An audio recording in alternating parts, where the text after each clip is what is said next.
4 से पहले होगा कि नहीं, बीटेड का क्या होगा, इस पर भी बातचीत करेंगे। और टीआरई 3 का जो पूरक रिजल्ट वाले विद्यार्थी है जो वेट कर रहे हैं कि आखिरकार 22,000 जो सीट खाली है, जो कॉमन रिजल्ट हुआ है, यानी कॉमन रिजल्ट का मतलब आप समझ रहे हैं, जिसका 1 to 5 में है, 6 to 8 में है, 9 to 10 में है, यानी कॉमन वाला का क्या कुछ होगा। सर मेरे साथ है, सर बात करेंगे। सर आपका स्वागत है सर। एग्जाम टूर के सभी दर्शकों को नव वर्ष की ढेर सारी शुभकामना, सभी भारतवासियों को नव वर्ष की ढेर सारी शुभकामना, मकर संक्रांति की ढेर सारी शुभकामना। ईश्वर करे कि आपका यह वर्ष बेरोजगारी का अंतिम वर्ष हो और रोजगार का पहला वर्ष हो। सर 2 बार आपने आवाज उठाया था पूरक रिजल्ट को लेकर, सप्लीमेंट्री रिजल्ट को लेकर। टीआरई 1 में भी आया, टीआरई 2 में भी आया, टीआरई 3 में भी बहुत सीट खाली है, बहुत कॉमन है, इसमें आना चाहिए या नहीं? लगभग 22,000 सीट खाली है। जैसे पहले के एग्जाम में टीआरई, चूंकि बीपीएससी का आयोग है तो इसमें आयोग ही किए हैं 1.0 में, 2.0 में और 3. वो पूरक रिजल्ट दिए हैं। 3.0 में भी देना चाहिए, क्यों नहीं देना? जब 2 उस नहीं देते तो उधर भी नहीं देते।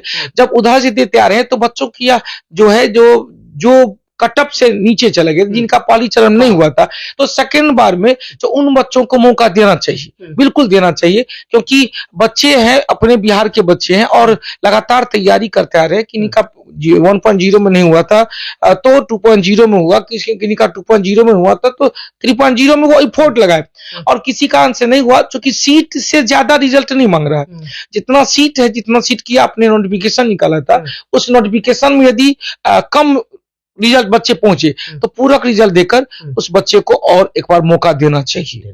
हाँ। सर एस्टेट की बात की गई थी, क्योंकि जब बड़ा वैकेंसी आता है तो बिहार टेट लेना चाहिए। एस्टेट और बीटेट को लेकर बोला गया था कि लेंगे, साल में 2 बार की बातें हुई थी, 1 बार तो हो गया, अगला टीआरई 4 से पहले आप डिमांड रखते हैं? देखिए एस्टेट की बात बहुत अच्छा आपने कहा। इस तरह से सेंट्रल में सी एस्टेट है और सेस्टेट और सीटेट है, यहाँ पर क्या है, एस्टेट है।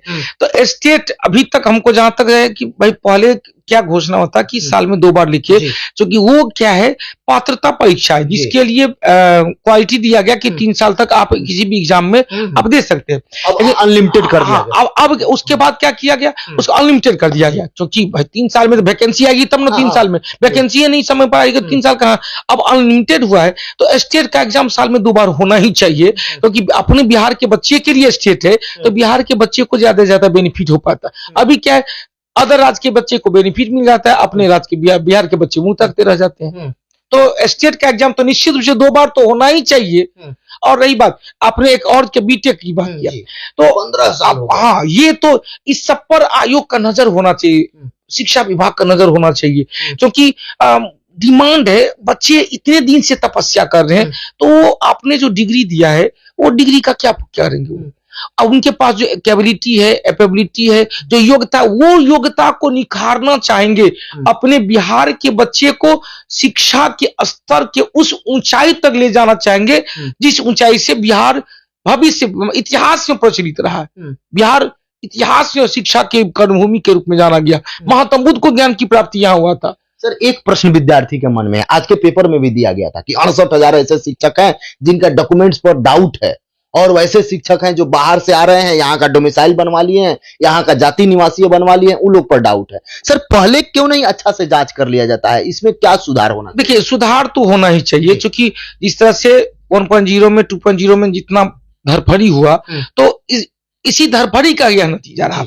और 3.0 में अब आयोग का यह बहुत बड़ा चुनौती होगा कि बारीकी तरीके से नए जो बाहर के स्टूडेंट आते हैं या बिहार के स्टूडेंट हैं, उनकी सर्टिफिकेट वेरिफिकेशन पहले हो जाए। नहीं तो ज्वाइनिंग होने के बाद जो वेरिफिकेशन होता है और उसके बाद जो उनको रिजाइन देना पड़ता है, तो समाज में बेइज्जती तो होता ही है, समाज में फिर वो सीट भी खाली रह जाता है। तो अब इस कंडीशन में क्या है कि अधिक से अधिक ऑफिसर शाही तंत्र को मजबूत करना चाहिए, ताकि छोटा छोटा बात को पकड़े और उसको नियुक्ति करने से पहले ही डिसमिस कर दे। सर एक प्रश्न विद्यार्थी के मन में है, आप बहुत सफलता दिलाए टीआरई 1 में, टीआरई 2 में, टीआरई 3 में भी, टीआरई 4 आने वाला है। बताया जा रहा है कि इसमें 1,20,000 या 1.5 लाख तक वैकेंसी हो जाएगी, चूंकि अंतिम है, चुनाव भी है, आवेदन बहुत अधिक विद्यार्थी करेंगे, 10 लाख प्लस आवेदन होगा, पिछला बार कम रहा।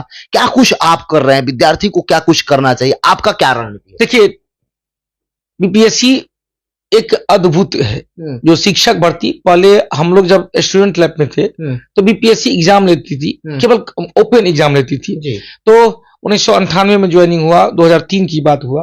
तो उसके अब जो बीपीएससी की जो बात हो रही है वो एकदम क्रीम स्टूडेंट जा रहे हैं, और क्रीम स्टूडेंट कौन चाहेंगे? जिनकी तैयारी अच्छी होगी। उस जो बीपीएससी टीचर है ना, बीपीएससी टीचर में 4.0 के लिए बार बार